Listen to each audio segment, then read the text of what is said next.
All right, so robot safety. Now, we will be in labs starting next Saturday. That being said, those of you that have been in the Ethel Hall building have seen the big robots we have.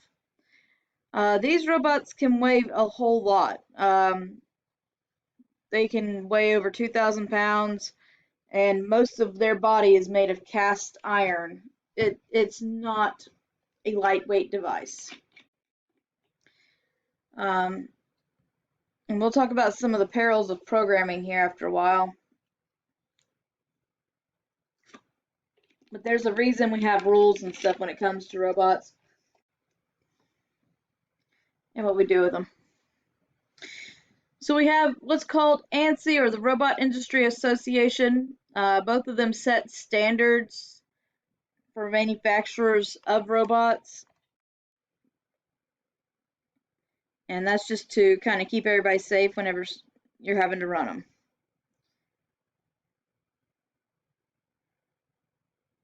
Okay. So it talks about how to do safeguarding and how to do train personnel appropriately and how to use the robots themselves.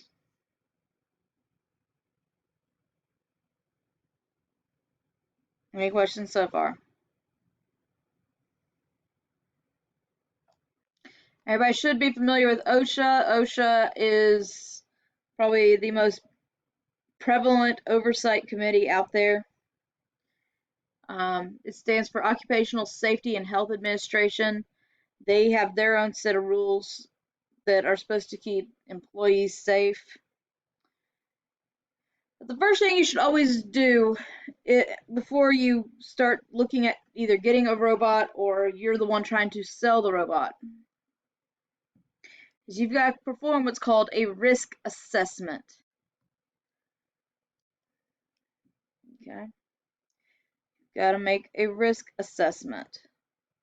What that means is you have to determine what the robot's going to do. What is its task?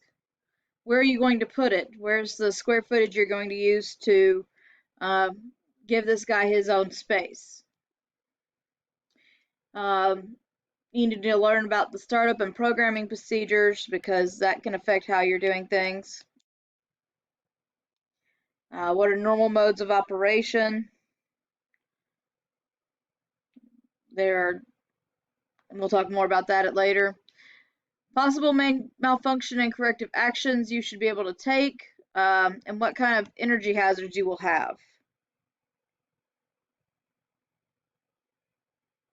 So stored energy hazards are a problem sometimes, because if you're the one that ends up having to go get something or do something, that's when you have to make double sure you've done what.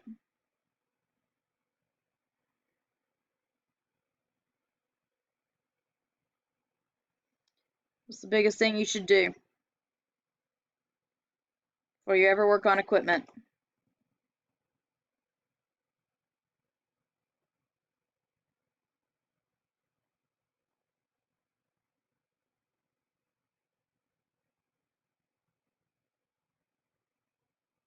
Anybody want to take a guess?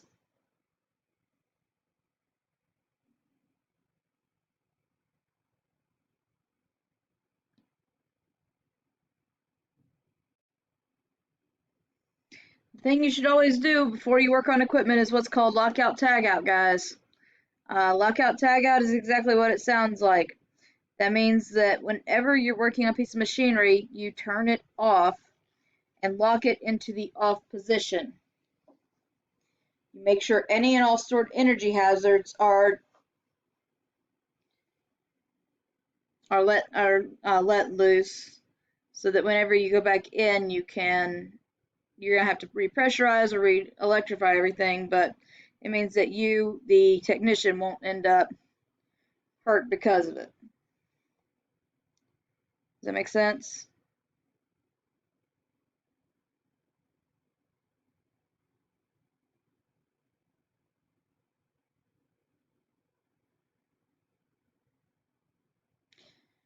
So accidents most occur between programming and testing, inspection and repair. So anytime you get up on that robot, that's when most accidents do occur. And generally that's because why? What do y'all think?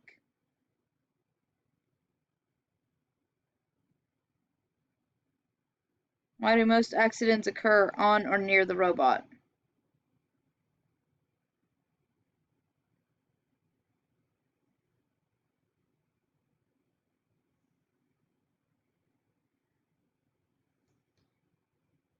Well, generally it's because people are not paying attention to what they're doing or assume they know exactly what they're doing even when they don't. And that tends to lead people into quite a bit of trouble. Does that make sense?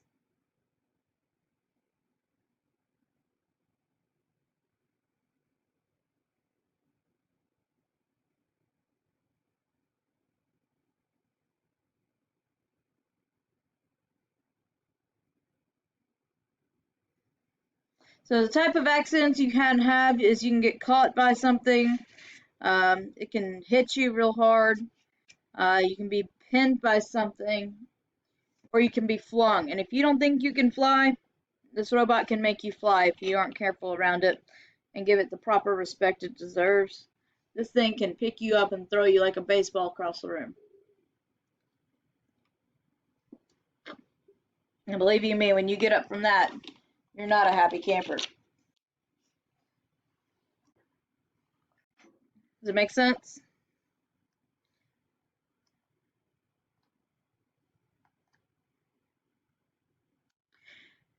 So guarding methods, we have things like fixed barriers. This is a fence that prevents access to the robot. It requires a key or special tool and is not easily bypassed. Because again, it goes back to most accidents occur on or around the robot. Um, so what we try and do is keep people out of the robot space. You know, it's kind of like if you have a dog at home that tends to bite people. Well, how do you make it to where he won't bite people? You make sure they stay out of his yard, right?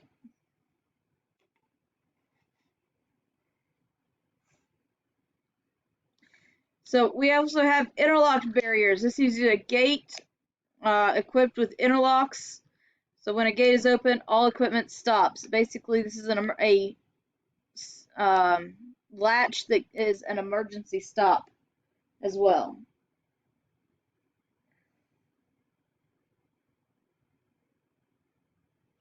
Any questions on that, guys?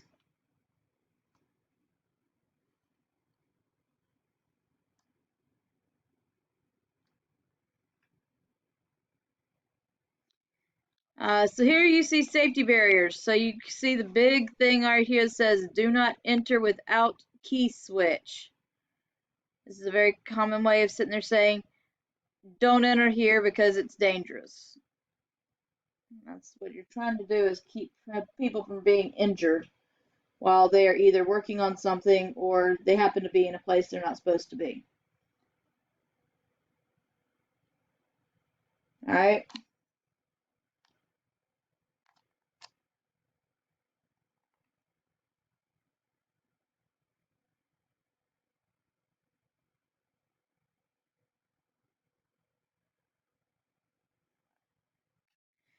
So we also have things called presence sensing devices. These are things like pressure mats, light curtains. These are meant to, so there's a lot of different ways to do this, but it's all to detect if a person is in a hazardous area. We have emergency brakes to stop the robot without removing power. We have awareness devices. So the whole purpose of those is to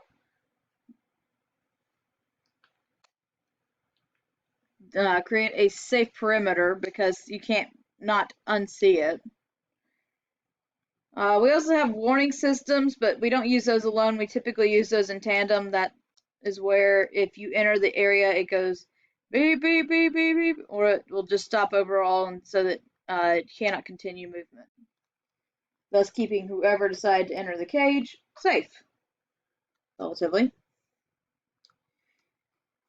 So this is a light curtain. These are pressure mats. These should look kind of familiar because these are used outside of most stores these days that do have the automatic doors, right?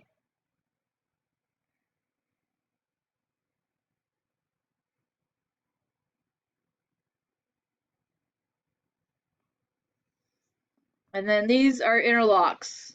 So what these guys do is they have a latch that goes with them, and once you close that latch, it can empower whatever you're trying to power.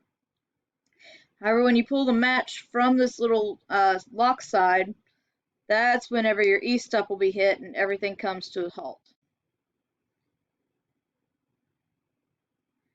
So we will generally gate these guys in or put up fencing barriers around them. Occasionally there are times you'll see a robot freestanding on the floor. Biggest thing you can always do with any robot is respect it and respect its space. Again, think about it like uh, think about it almost like a dog. You know, a dog is fine when it's on its own behind the fence. You climb that fence, you put your life in your own hands. Whenever we don't have these guys behind gates, we have to have certain sensing devices around them so that they cannot harm a human. We also want to make sure it itself is not harmed because these machines are typically not cheap at all. So something to be really wary of, guys. If you happen to come across a robot that looks like it's sitting still, don't assume that it is because it could very well be just waiting for a signal to keep going and doing what it's programmed to do.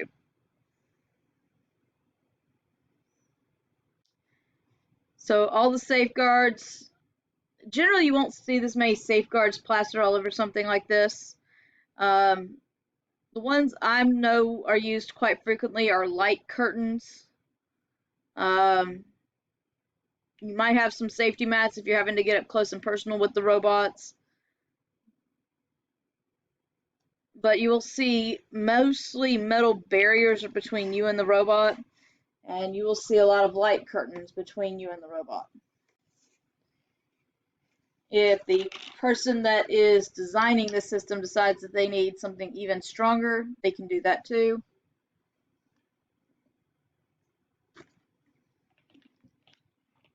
You can always add more, but the most common ones are the light barrier and fencing.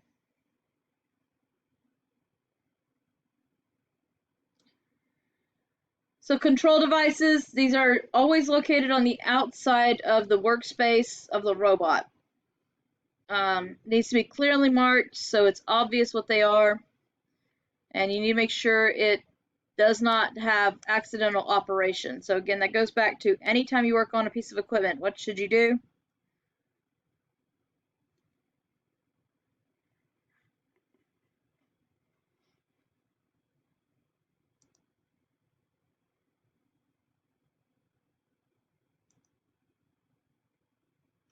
Anybody want to take a stab at it?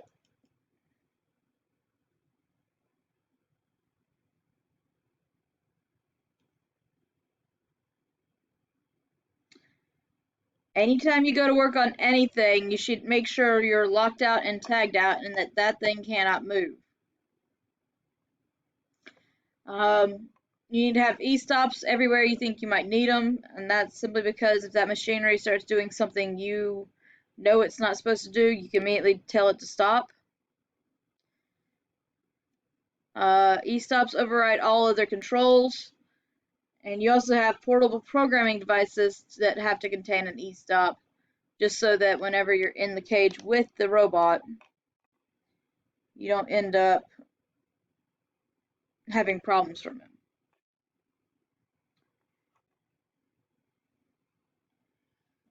So robots must be installed according to manufacturer guidelines and applicable safety codes. It has to conform to the manufacturer's specifications. The biggest thing is these guys tend to be very wobbly at the top.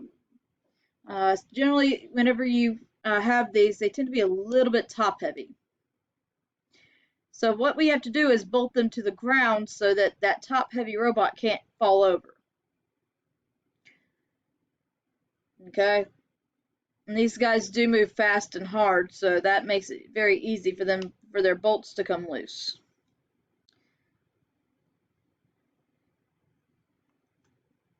Okay. Any questions on that, guys?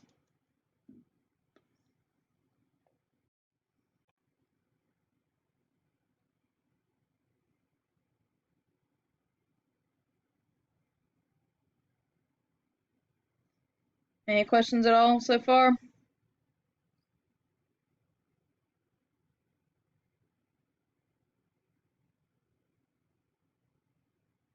Y'all are very quiet this morning.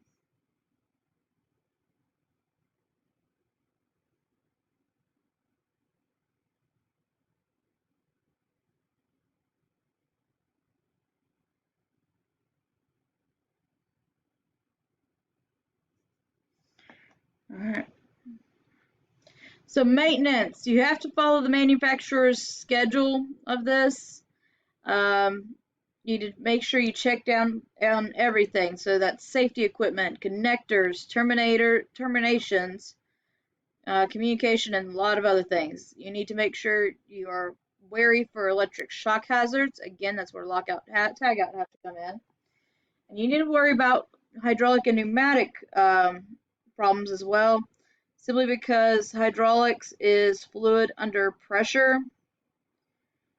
Pneumatics is air under pressure. Both of those can cause some severe problems if they get in under your skin. So it is for the best that you make sure that whenever you're getting into something like that, that you have locked out and tagged out and that nobody can energize that for you. Okay.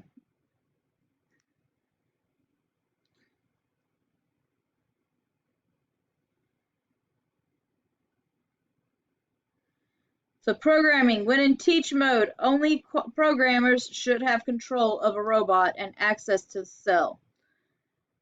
As robot motions that are, let me backtrack. Any motion a robot does is executed from the teach pendant, and when you do it with the robot in close proximity, you make sure you do it in a slow enough speed that if that thing happens to catch you at some point, it cannot hurt you. That's the name of the game, ladies and gentlemen. That you have to be real careful that what you're doing does not end up causing you harm.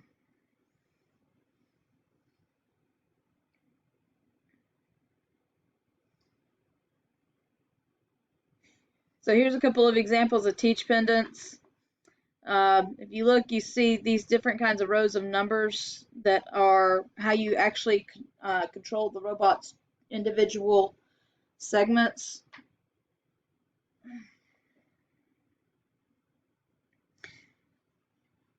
What you should see right here, I'm sorry that this is black and white, but this is actually a red and yellow e-stop button. What those are meant to do is stop the robot in case something's gone wrong. Best way I can say that. Make sense to everybody?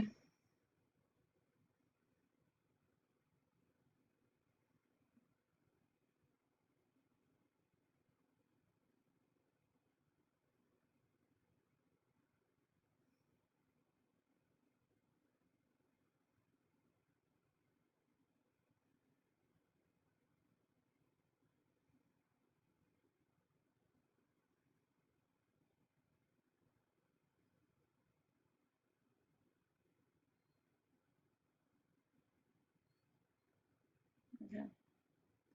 So effective safety programs must be included when you're training employees. You have to, it's one of those things of full disclosure. All companies have to give a full disclosure of any and all safety hazards an employee might face, and as well as how to deal with them and what to do in case of emergencies. For example, anytime you're doing orientation on a job, you're always having to walk through everything. One of the things they should generally be pointing out to you is things like e-stops, saying, this thing goes haywire, go over here and hit this. So any personnel working with or near robots should know the company policies for it, as far as safety goes. And only people that are trained should really be working with the robots.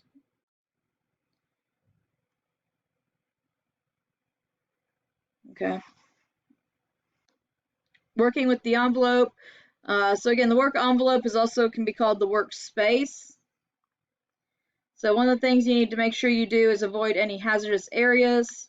Be very familiar with the energy sources. So if it's using hydraulics, you need to know what to do with hydraulics. If it's using pneumatics, you know what to do with pneumatics. Okay.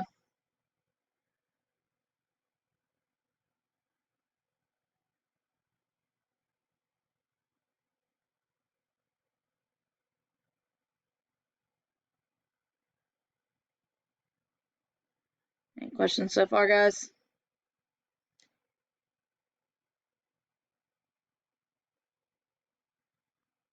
So make sure whenever you're in the area with the robot, again, you have to use slow speeds and know where emergency stop buttons are. And again, always make sure if you're going to be working on anything physically, always, always, always, I can't emphasize it enough, guys, lock out, tag out. It saves lives.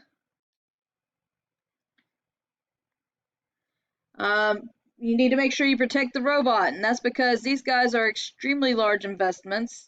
They can run for thousands of dollars, and if you break it or the tool, that tends to be very expensive in repairs. It'd be along the lines of crashing a brand new car. You also have on a lot of robots, especially these days, what are called vision systems. And those are very expensive to fix as well. These are generally high quality cameras that are programmed to recognize where, when, and how some product is put through. So again, very, very expensive, not something that you want to just kind of horseplay with. You want to make sure you know what you're doing whenever you're about to make the program you're going to make.